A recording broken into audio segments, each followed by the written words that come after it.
o'clock show, and the healthy rivalry between Scotland and England came to a head with this week's Euro 2000 playoffs. After tonight's excellent results, however, it's time to bring matters to an end, as thousands of National Express coaches begin the 5-day £6.50 trip back to Scotland, accompanied by the stench of failure and supermarket own brand whiskey. Let's put our differences aside. Because we are disgusted with the constant media jibes at the brave Scots, we feel it's time to put a stop to this appalling practice. So we here at the 11 o'clock show would like to take this opportunity to salute you, Scotland. The Scots are a brave warrior race with a long, proud history, from the days of William Wallace and Robbie Burns to the present-day cultural renaissance taking place in the streets of Edinburgh and Glasgow. The Scottish people have done far more for the overall heritage of Britain than Wales. Let's make this perfectly plain. The Scots are a fine, ancient, law-abiding people. And as this footage shows, there's nothing they like more than some humorous banter with the police.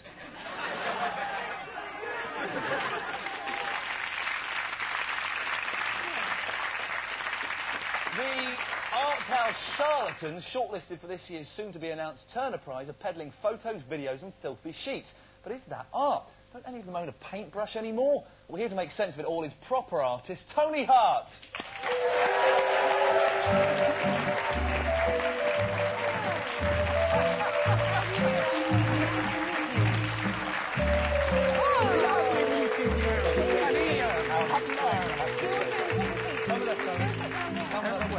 Over here. While you sit down, we're going to take a look at this. It's our gallery.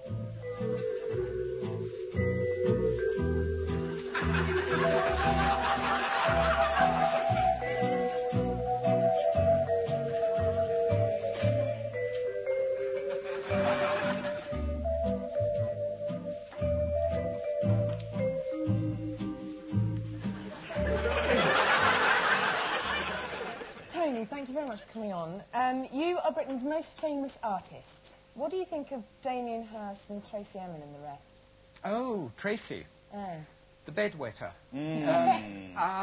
We could all do that, you know. I could make a much dirtier bed at home.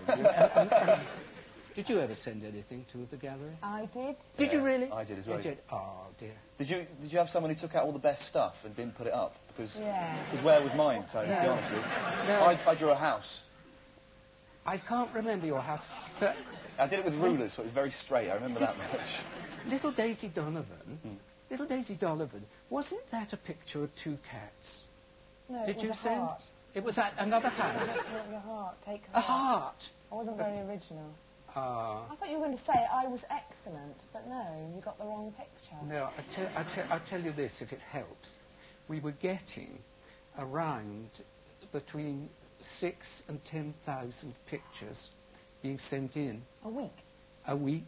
Who sorted them out? Did you go through every single one? No, we used to get old age pensioners to come along. This is quite true. They all drank tea and didn't do anything, and so they, look, you better get on with this, you know. You've got to go away at 6:30. And so they started.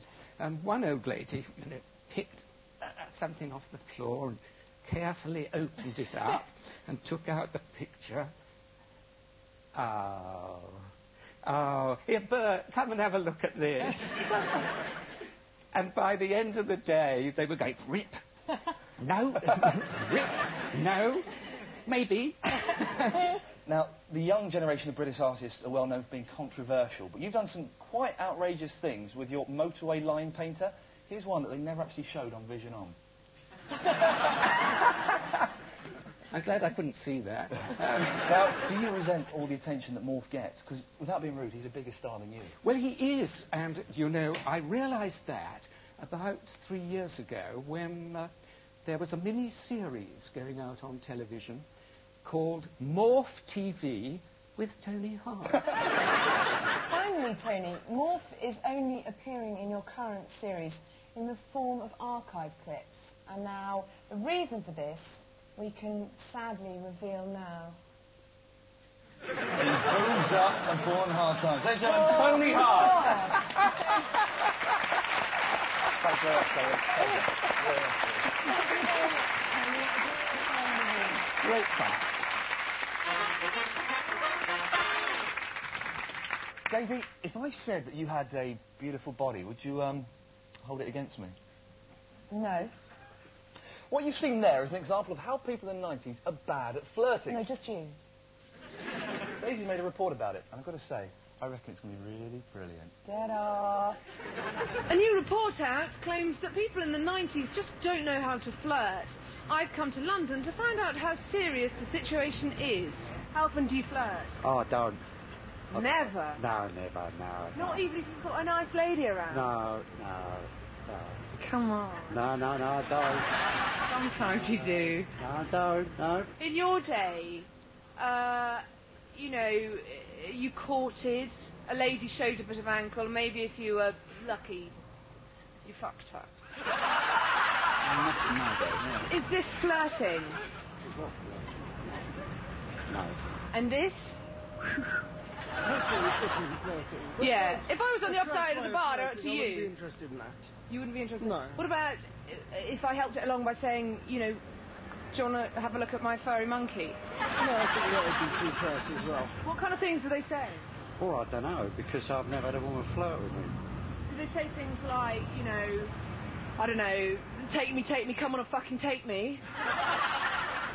They do, sometimes. Not with me, they haven't. Say, for example, I came up to you and just went, hey, you got the look, you got the look.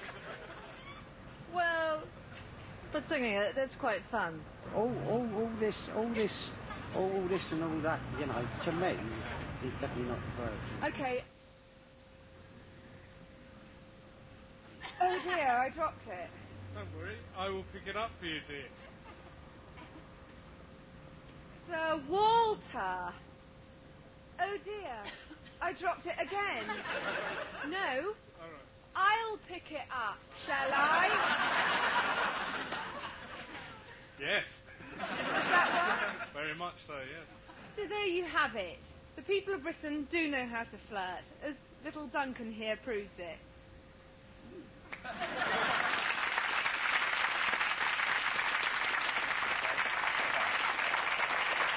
Now time for more news just in. Police searching a wardrobe at a house in Birmingham found hidden stairs leading to a cannabis-growing operation in the attic. A lion and a witch have been taken in for questioning. The nation's favourite tabloid is 30 years old. When Tony Blair was asked what he thought of The Sun, he said, "It shines out of my arse." Britain's first internet divorce went ahead today. Men interested in the service should go to www.divorce/all-his-shirt/his-suit to the bastard. Boy George is to play a gangster in a new British movie. It's called Lick, Cock and Two-Stroking Bollocks. And finally, Gary Glisser's career might not be over. His manager has come up with this device that should protect him from vulnerable fans. And that was the news just in.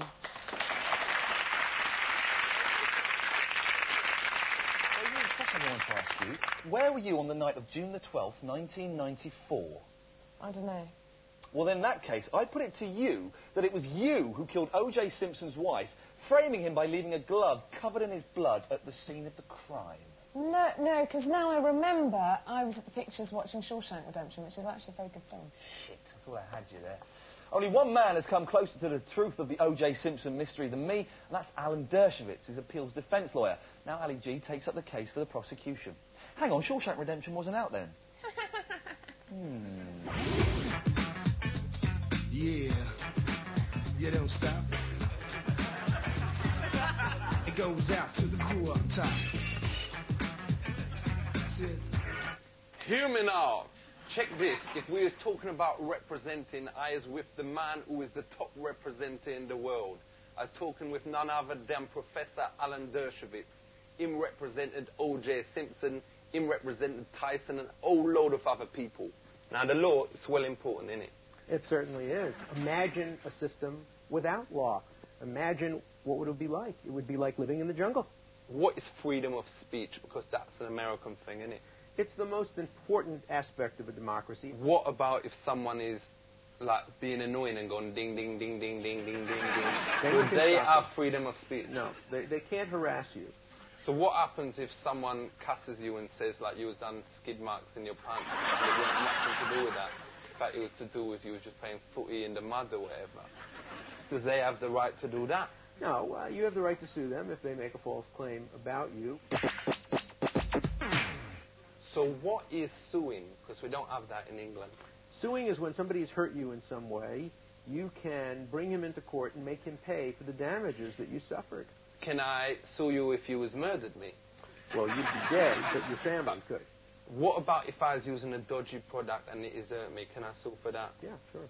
What if I has been using this shampoo and having a shower or whatever? I can't say the name or anything because it's on the telly, but it's, you know, using on my... And it get in my eye and it sting it really bad and it go well red and it look as if I was crying even though I wasn't. Can I sue them? Probably not, because probably a reasonable person should expect that if you get shampoo in your eyes, you'll get teary eyes. So you don't reckon I could win? I don't think so. Although we had a case in America where somebody had a cup of coffee and they got it at a McDonald's drive-in and they took the coffee and she put it in between her legs while she was driving, and then the coffee spilled on burnt her, her punani. burned her, and she was able to sue. Why? Because she didn't have any fuel? No, because they claimed that the coffee was too hot. For the kids out there, what is the best way to get off if they're guilty? Don't be guilty. That's the first thing. Should you ever wink at the judge? No. Why not? Because you're communicating a message of disrespect. But what happens if he says, like, is you guilty, and you say yes, and then go, Fooled come you. off it. Fooled yeah, you. fool you, come No, off it. no, That's no, da da da. The record will show, are you guilty? Yes. You don't want that. So in each state, do you have your own laws? We each have our own laws, but we also have a federal law that governs everybody. So let's say you was here on holiday or whatever, like I is, thanks to Channel 5, and you accidentally get in a bit of aggro, someone get murdered or whatever. How do you know if in that state it's cool or not?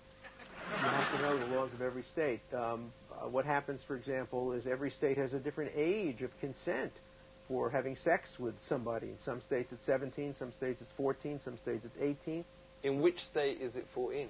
I don't know the answer to that. We just want to say, Professor, big up yourself, and if I ever get in trouble... Don't get in trouble. Then represent me. Don't get in trouble. Me representing the West End's Massive, Professor Dershowitz also representing the West End's Massive. Respect. Bukasha!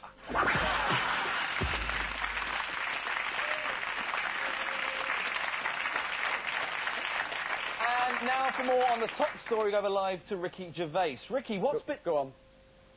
Ricky, what's been the reaction to the government's plans to lower the age of gay sex to 16? I don't know what it is now. I know where it is where I come from, in Reading. It's 65.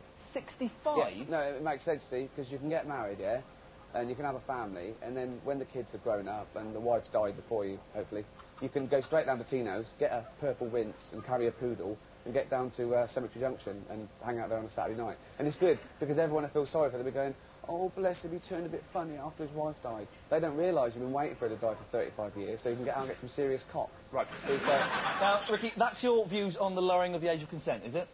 That's your views on... That's a realistic background.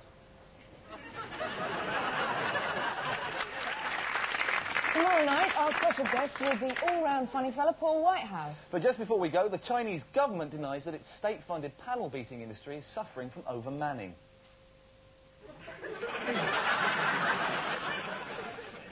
Good night.